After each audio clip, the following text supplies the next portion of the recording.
as a friend of the family. I was very worried when Jane passed away. I was out of the country.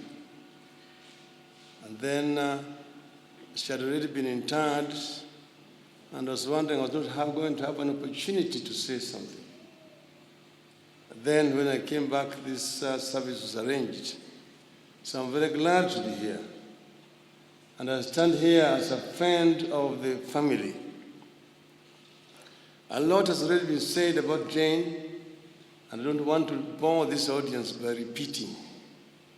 I just want to say that I also associate myself with the sentiments which have been said about her. She is a family friend, as Ida said when I was not here, and also my friend. She and me, we call each other the shadows in this place. You are in Langata. She's my shadow member of parliament for Langata.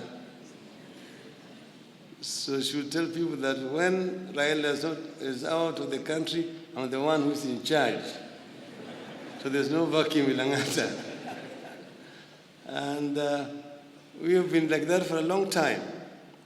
And whenever there was an election in Langata, after the conclusion, she would always insist we have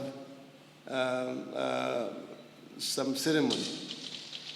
And we'd either go to the carnival or to the current Blixen down here and have our feast and compare notes.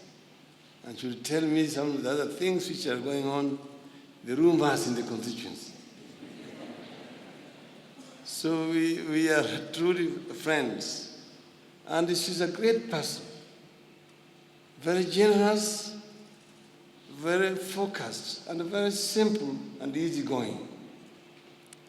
But she has made a tremendous contribution to advancement of women in this country. As you've seen, as has already been said, she was selfless, but she was very dedicated to the cause of advancing the women in our country. You see the Maendeleo house out there in the center of the town.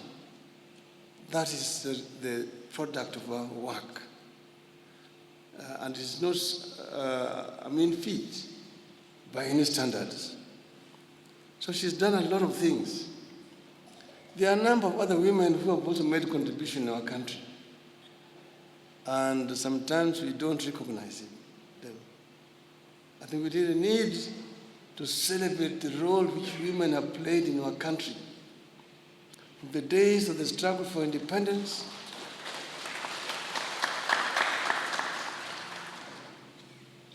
to the post-independence era, so that we give them the kind of recognition that they truly deserve. I was very happy recently when we had a function at the State House, when the president recognized some of our women. But I think we need to do more than that.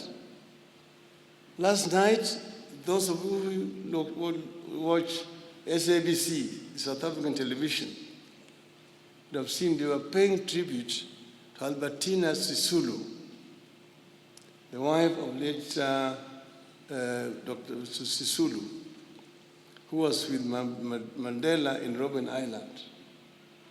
And they were highlighting the role that she played in the liberation of South Africa.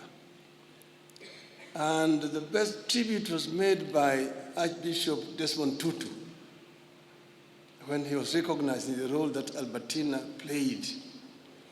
And they singled that out. There will be another day, they will be celebrating another woman.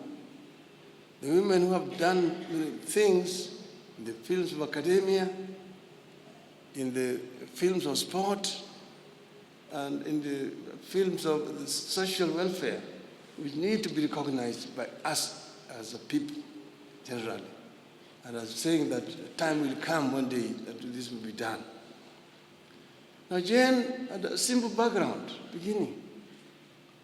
And then she met Julius Gikonyo, who had also a simple background, but then studied and went all the way to Stanford University.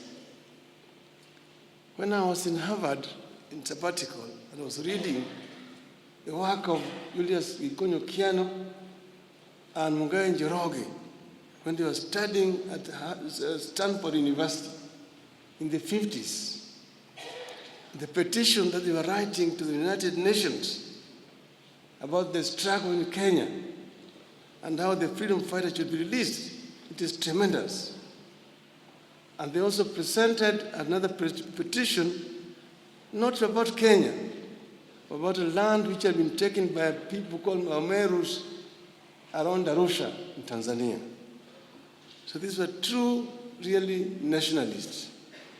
But simple background. Gikonyo Kiano, a son of a peasant. Jane, a son of a chief, a daughter of a chief, and come and made it. You can now not say that Wanja and Wanjiru here are coming from a dynasty. There's no dynasty. There's no dynasty. Because those people just struggle on their own.